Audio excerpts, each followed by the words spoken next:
दिसंबर की हाट कपाती ठंड थी। अपने गांव जाने के लिए आरुष बस में बैठ चुका था। शायद मौसम का ही असर था कि ड्राइवर कंडक्टर के अलावा बस के अंदर सिर्फ 4 लोग ही यात्रा कर रहे थे। बाहर हर तरफ कोहरा ही कोहरा दिखाई पड़ रहा था। यहाँ पर बस 15 मिनट रुकेगी, जिसको फ्रेश होना है हो लो, फिर अगला स्टॉप मऊ होगा।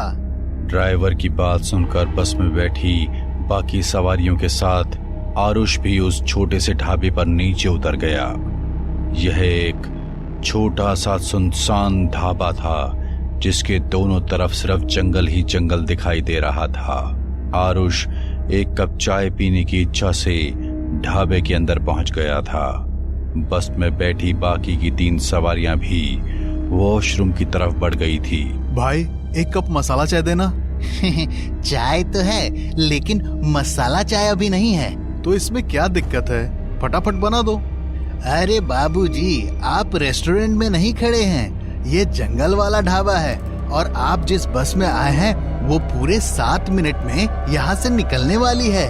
अरे यार, तुम तो नाराज होने लग गए। अच्छा ठीक है, तुम चाय तो दो। बस में कुल 4 सवारी है, उन्हें भी छोड़ जाएंगे क्या? दुकानदार से चाय का कूलर लेकर वह एक टेबल पर बैठकर चाय पीने लगा। कुछ मिनटों में उसने अपनी चाय खत्म की और ढाबे के बाहर आया तो देखा बस निकल गई है। धूल उड़ाती बस को जाते देख आरुष भी उसके पीछे दौड़ लगा देता है, लेकिन ड्राइवर बस नहीं रोकता। कुछ देर तक बस के पीछे दौड़ने के बाद आरुष वापस ढाबे की ओर मुड़ जाता है। ढाबे के पास आकर वह देखता है कि ढाबे का मालिक ताला लगाकर जा रहा है। अरे भाई, अभी तो बस 5 बजे हैं, अभी से ढाबे में ताला लगाकर कहाँ जा रहे हो? अरे तुम अभी तक यही हो, लगता है तुम्हारी बस छूट गई। अब तो तुम्हारा भगवान ही भला करे। कैसी अजीब सी बात कर रहे हो, आखिर मतलब क्या है तुम्हारा? अरे सर, मैंने आपको बताया ना, ये ढाबा जंगल के बीचों बीच बना हुआ है। अब सुबह होने तक यहाँ से कोई बस नहीं गुजरने वाली है। ये जगह जैसी दिखती है वैसी है नहीं। आप बस इतना समझ लो, दिन ढलने के बाद यहाँ कोई नहीं ठहरता, इसीलिए आपका ड्राइवर भी यहाँ से बस भगा ले गया। अरे भाई, ऐसा क्या है यहाँ जो दिन ढलने के बाद यहाँ से कोई नहीं गुजरता? और उसकी बात का जवाब दिए बगैर ढाबे वाला अपने ढाबे में ताला लगाकर घड़ी की ओर देखते हुए तेजी से वहाँ से निकल जाता है। बड़ा ही अजीब आदमी था। शाम के 5 बजे ही ढाबा बंद करके भाग गया। ऊपर से पता नहीं बिन सर पैर की बातें कर रहा था। गांव के लोग अफवाह फैलाने में 1 नंबर होते हैं, ये तो मानना पड़ेगा। आरुष अपना मोबाइल निकालकर अपनी लोकेशन को चेक करता है तो उसे पता चलता है कि हाईवे से लगते हुए आगे ही एक छोटा सा गांव है। यहाँ तो दोनों तरफ जंगल ही जंगल दिखाई दे रहा है। अगर ढाबे वाले की बात सच थी तो इसका मतलब है अब रात में इस रूट से कोई भी बस नहीं गुजरने वाली है। रात में इस जंगल की रोड पर रुकना सेफ नहीं होगा। ऐसा करता हूँ, गांव में जाकर मदद मांगने की कोशिश करता हूँ, हो सकता है वहाँ मुझे रुकने के लिए कोई जगह मिल जाए। आरुष जंगल वाले रास्ते पर तेज कदमों से चला जा रहा था। शाम के 5:30 बज चुके थे। सर्दियों के दिन होने के कारण दिन ढल चुका था और चारों ओर अंधेरे ने अपना कब्जा जमा लिया था। अंधेरे से रह रह कर आती जंगली जानवरों की रोने की भयानक आवाज उसके दिल को दहला रही थी। अरे यार, लगता है इस जंगल में जंगली जानवर भी हैं, तभी इतना भयानक आवाज सुनाई दे रही है। शायद इसी वजह से अंधेरा होने के बाद यहाँ से कोई बस नहीं गुजरती होगी। आरुष मन ही मन अटकलें लगाता आगे बढ़ रहा था कि तभी उसे सड़क के दूसरे छोर पर एक गांव दिखाई पड़ने लगता है। कैसा गांव है ये? बिल्कुल अंधेरे में डूबा हुआ है। ऐसा लगता है पूरे गांव में बिजली ही नहीं है। गांव की सीमा से लगभग 150 मीटर पहले पीपल के पेड़ों का झुंड दिखाई दे रहा था। जैसे ही आरुष उस झुंड के पास पहुंचा, उसे कुछ अजीबोगरीब आवाजें सुनाई देने लगी। ऐसा लग रहा था जैसे कोई रो रहा हो। अपना वहम दूर करने के लिए जैसे ही वह पीछे मुड़कर देखता है तो उसे आसपास कुछ भी नजर नहीं आता था, लेकिन जैसे ही वह आगे बढ़ने को होता है उसे फिर से एक आहट और चीखों की आवाज सुनाई पड़ने लगती है। ये क्या हो रहा है मेरे साथ? बार बार ऐसा लग रहा है जैसे कोई शक्ति है जो मुझे इस गांव में घुसने नहीं देना चाहती। हाईवे पे घूमते छलावों की कहानी तो मैंने भी सुन रखी है, कहीं इस पेड़ पर कोई छलावा तो नहीं है? आसपास का सन्नाटा और अंधेरा देखकर अब आरुष को भी डर लगने लगा था। उसने कुछ ही कदम बढ़ाए थे कि तभी उसे पेड़ों के पीछे से झांकते किसी शख्स का आधा शरीर दिखाई दे जाता है। कौन हो तुम? कौन हो तुम? ही इतनी देर से आवाजें निकालकर मुझे डरा रहे हो ना? आरुष की बात सुनकर वह आदमी पेड़ के पीछे से बाहर आ जाता है। वह कोई तकरीबन 20-25 बरस का आदमी था, जिसके लंबे लंबे घुंघराले बाल थे, जिससे उसका आधा चेहरा ढका हुआ दिखाई दे रहा था। क्या तुम्हें कोई आवाज सुनाई दी? ज्यादा बनो मत, मेरे नजदीक मत आना। देखो, मैं अभी पुलिस का नंबर मिला दूंगा, दूर हटो। अरे मैं कोई चोर हूँ क्या जो तुम पुलिस को नंबर मिलाओगे? डरो मत, मैं भी डर के कारण ही यहाँ छुपा हुआ था। डर? आखिर किसका डर? देखो, मैं पास के गांव में रहता हूँ। आज मेरी भैंस चरते चरते न जाने कहाँ निकल गई। उसे खोजते खोजते दिन ढल गया और मैं इस मनहूस गांव के पास आकर अटक गया। अरे अटक गया से क्या मतलब है? जंगल में ऐसे पेड़ के पीछे छुपने से कुछ नहीं होगा। या तो सुबह तक तुम ठंड से अकड़ जाओगे या कोई लुटेरा तुम्हें मार कर फेंक जाएगा। चलो अंदर गांव में चलकर मदद मांगते हैं। अरे तुम्हारा दिमाग खराब है क्या? मैं इस गांव के आसपास भी नहीं जाने वाला और तुम्हें भी यही कहूंगा कि चले जाओ यहाँ से। ये आदमी क्यों नहीं चाहता है कि मैं गांव में जाकर मदद मांगूं? मुझे तो ये आदमी कुछ ठीक नहीं लग रहा। कहीं ये सच में कोई लुटेरा हुआ तो? ये भी हो सकता है कि ये कोई भूत प्रेत हो। ऐसे अचानक से पेड़ के पीछे प्रकट हो गया, मुझे इससे दूर ही रहना चाहिए। देखो भाई, तुम्हें अपनी भैंस बकरी जहाँ ढूंढनी है ढूंढो, मेरा रास्ता छोड़ो। मैं जाकर गांव में अपनी रात बिताने का इंतजाम कर लेता हूँ। तुम्हें सचेत करना मेरा काम था, बाकी जैसी तुम्हारी मर्जी। आरुष गहरे अंधेरे को देखते हुए तेज कदमों से गांव की सीमा में घुस गया था।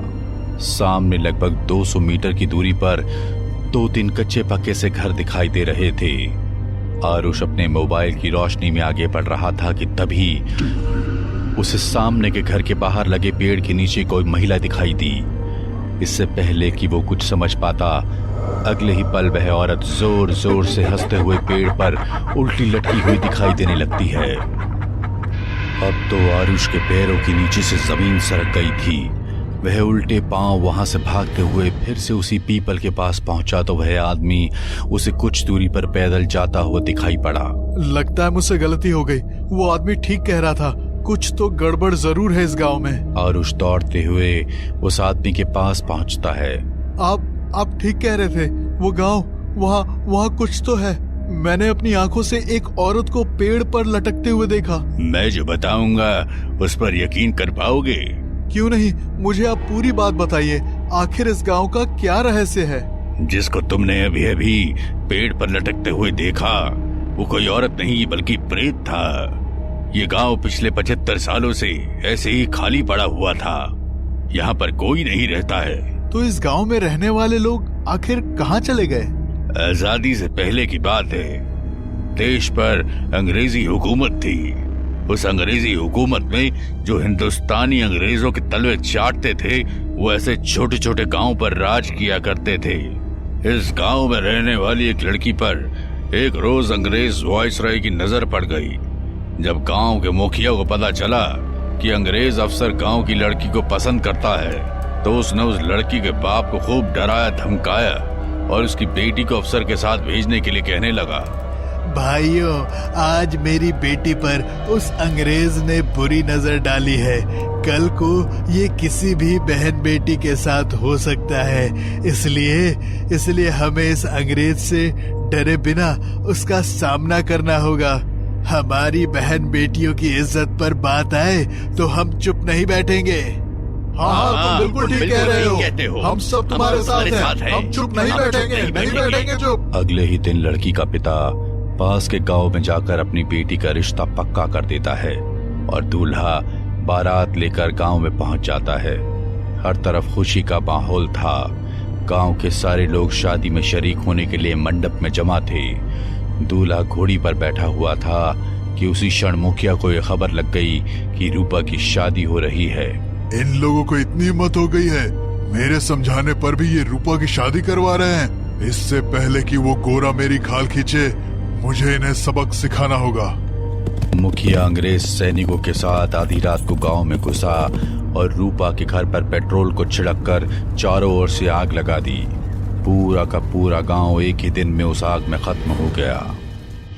लेकिन मरने के बाद भी उन लोगों की आत्मा को शांति नहीं मिली और तब से लेकर आज तक वो लोग इस गांव में ही भटक रहे हैं। मुखिया और उसके सभी आदमियों को मारकर उन्होंने अपनी मौत का बदला तो ले लिया, लेकिन उस दिन के बाद ये गांव हमेशा के लिए शापित हो गया। इसलिए अंधेरा होने के बाद गांव की सीमा को पार करने का मतलब अपनी मौत को बुलाना। आज तक जो भी वहां गया कभी लौट कर नहीं आया। इस घटना के 70 साल बीतने के बाद भी उस गांव में जाने की कोई हिम्मत नहीं दिखाता। मेरी जान बचाने के लिए आपका बहुत धन्यवाद भाई, लेकिन अब हम रात कहाँ गुजारेंगे? आओ, मैं एक जगह बताता हूँ। वह आदमी आरुष को लेकर एक पुराने से घर में चला गया।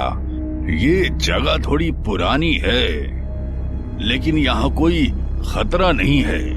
तुम सुबह तक यहाँ रुक सकते हो। गांव की खौफनाक कहानी सुनकर आरुष का रोया रोया डर से कांप रहा था, क्योंकि वो उस गांव की सीमा में पैर रखकर लौट आया था।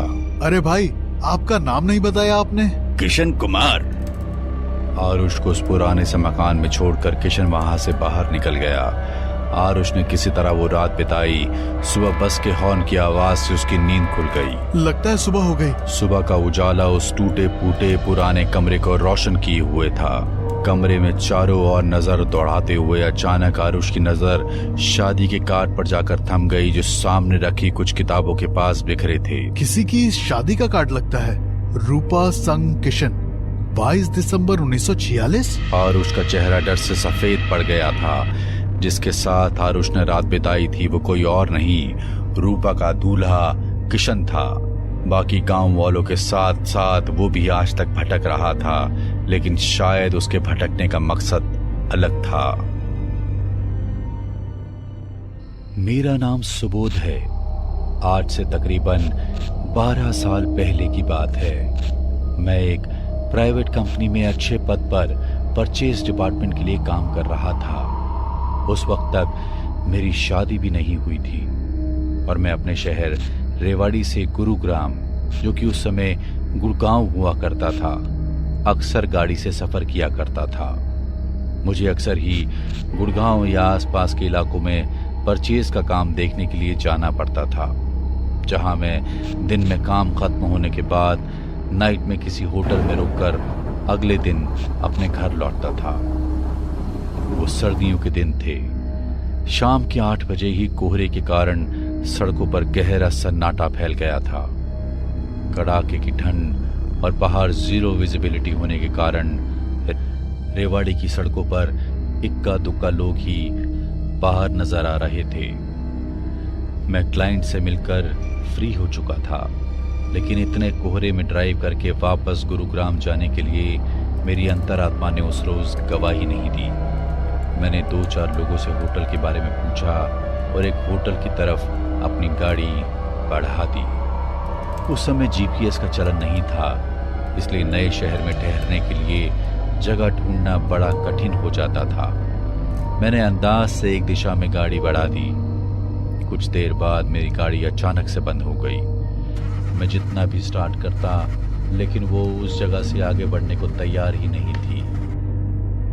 मैं गाड़ी से उतरकर कोहरे में नजर गड़ाकर आसपास देखने लगा। कुछ दूरी पर मुझे एक लड़की पायल छम छम करते जाती हुई दिखाई दी। लड़की को देखकर मैं बड़े सख्ते में आ गया था। अंधेरे सुनसान रास्ते पर एक अकेली लड़की आखिर क्या कर रही थी? मैं भी सोच ही रहा था कि अचानक वह लड़की मेरी आंखों से ओझल हो गई। मैं अब समझ नहीं पा रहा था कि अचानक सड़क पर चलते चलते कोई गायब कैसे हो सकता है। सोचते हुए इस बार जब मैंने गाड़ी स्टार्ट करने की कोशिश की तो गाड़ी स्टार्ट हो गई और मैं कुछ दूर तक हाईवे के किनारे बने होटल के सामने रुक गया। होटल के अंदर जाते ही मैंने रिसेप्शन पर खड़े लड़के से कमरे की चाबी ली और अपना सामान भिजवाने के लिए कहकर 5वीं मंजिल पर बने अपने कमरे में जाकर लेट गया। कुछ देर बाद होटल का स्टाफ मेरा सामान लेकर आ चुका था। सुनो, ड्रिंक की व्यवस्था हो सकती है क्या? पहले ड्रिंक भिजवा दो, उसके बाद खाना लगवा देना। मेरा इतना कहने पर स्टाफ यस सर कहकर वहां से निकल गया। मैं अब अपने कमरे में बिल्कुल अकेला था। मैंने टीवी का रिमोट उठाकर टीवी ऑन किया तो अचानक ही टीवी की स्क्रीन गायब हो गई और टीवी की ब्लैक स्क्रीन में किसी की भयानक परछाई दिखाई पड़ने लगी। मैंने चौंक कर अपने पीछे देखा, लेकिन वहां पर कोई भी नहीं था। मैं कुछ भी समझ पाता उससे पहले ही दीवार पर लगा फैंसी लैंप धड़ाम से नीचे गिर पड़ा। मुझे अपने कमरे की बालकनी से किसी बिल्ली की रोने की लगातार आवाजें सुनाई दे रही थी। मेरे मन में अब कुछ अजीबोगरीब ख्याल आने शुरू हो गए थे। तभी अचानक कमरे की डोर बेल बजी। सर, ये लीजिए आपका ड्रिंक और आधे घंटे में मैं आपका डिनर भेजता हूँ। ठीक है। मैंने पहला बैग बनाकर ग्लास में डाला और झटके में उसे गले से नीचे उतार लिया। अब मुझे अपने कमरे में किसी के होने का एहसास हो रहा था।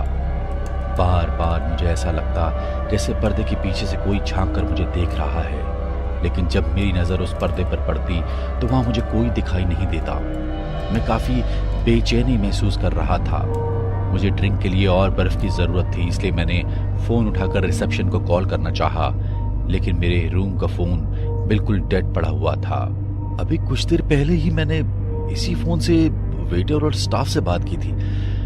अचानक ये बंद कैसे हो गया?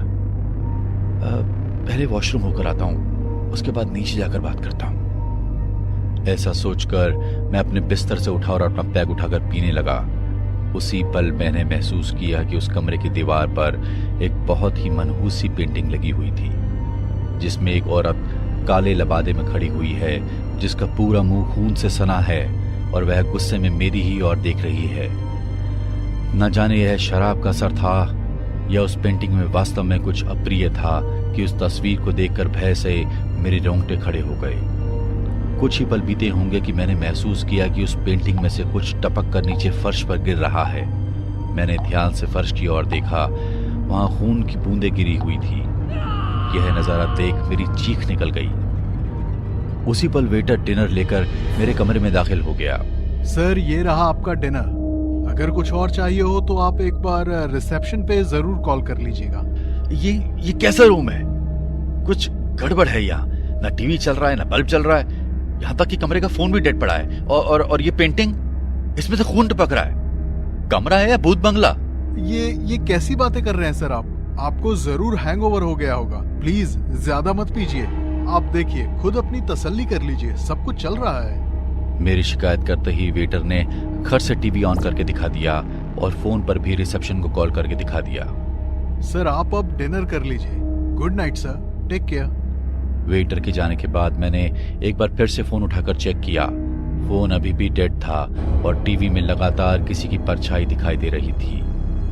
मुझे जमीन पर टूटे हुए लैंप के टुकड़े और पेंटिंग से टपकता हुआ खून भी दिखाई दे रहा था। डर से मेरे माथे पर पसीना आ गया था। अब उस पेंटिंग की ओर देख पाने की मुझ में हिम्मत नहीं बची थी। शराब का सारा नशा एक ही झटके में दूर हो गया था और अब मुझे कुछ बहुत ही अजीब महसूस हो रहा था। अचानक ही एक खून जमा देने वाला ठंडा सा झोंका मेरे कानों से टकराया और मुझे महसूस हुआ कि कोई लड़की फुसफुसाकर मेरा नाम ले रही है।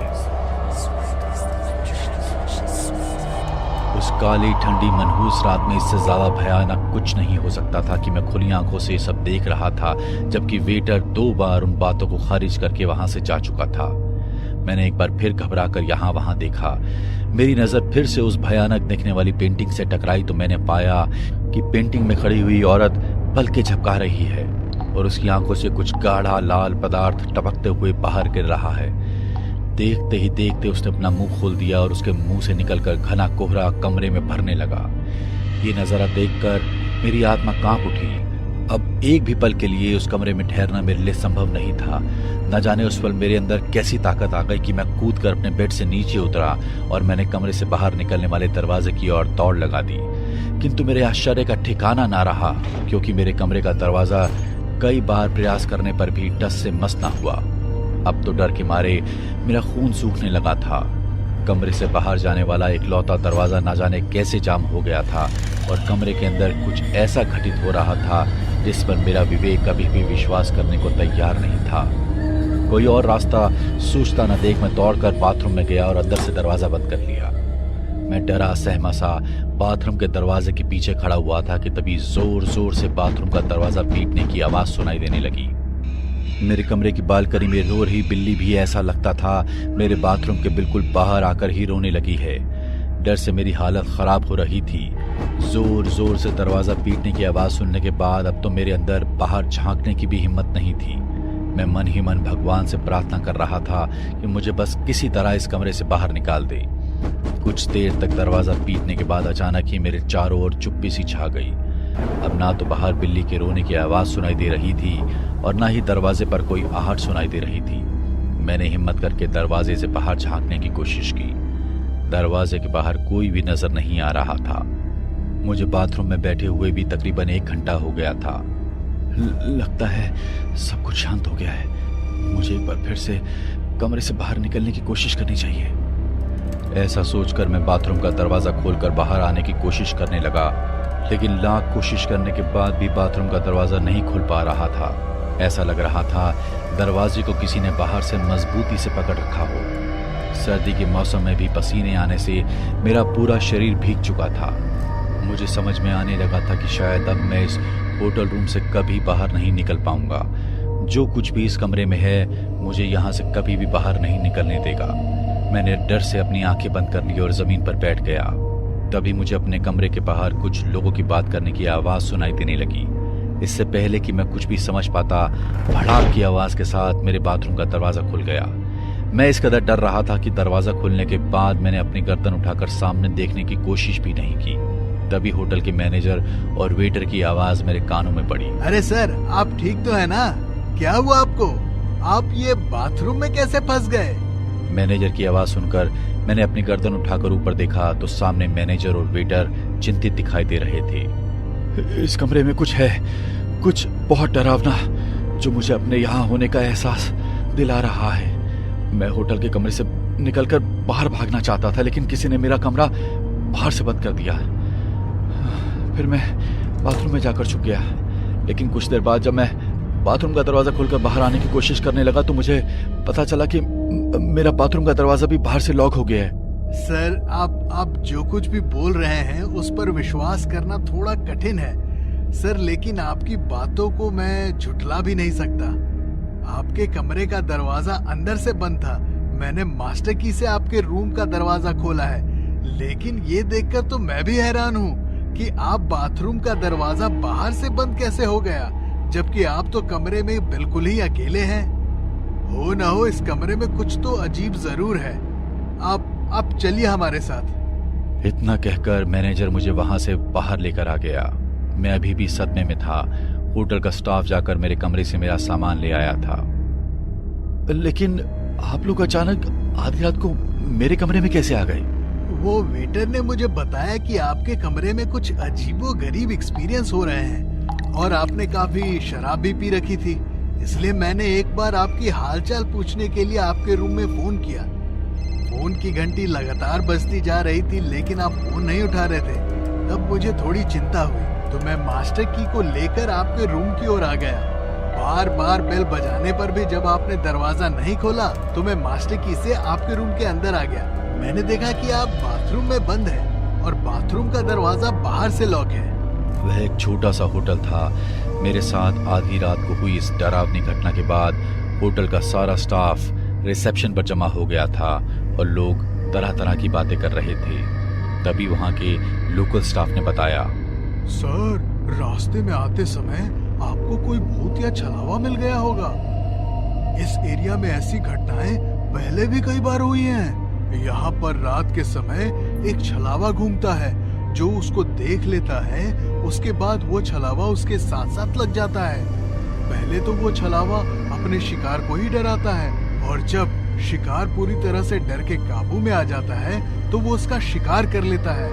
आप बहुत किस्मत वाले हैं सर, जो आज आप शिकार होने से बच गए। मैं नहीं जानता छलावा या भूत क्या होता है, लेकिन होटल आते समय मुझे एक सुनसान रास्ते पर अंधेरे में एक लड़की पायल पहनी हुई दिखाई जरूर दी थी, जो कुछ ही पलों में वहां से गायब हो गई थी। स्टाफ के मुताबिक वो लड़की एक छलावा थी जो मेरे साथ होटल तक आ गई थी। आज भी उस रात को याद करके मेरा कलेजा डर से कांप उठता है। हमें पूरा यकीन है दोस्तों कि आप लोगों को ये कहानी जरूर पसंद आई होगी। अगर आपके साथ भी कुछ ऐसे अनकहे किस्से हो चुके हैं तो प्लीज हमारे साथ शेयर करें, हम जरूर अपने चैनल पर उनको दिखाएंगे। हमारी ईमेल आईडी नीचे डिस्क्रिप्शन बॉक्स में दी गई है, तो प्लीज हमारे वीडियो और चैनल को शेयर एंड सब्सक्राइब करें और बने रहे हमारे साथ ऐसे ही अनकहे किस्से और कहानियां सुनने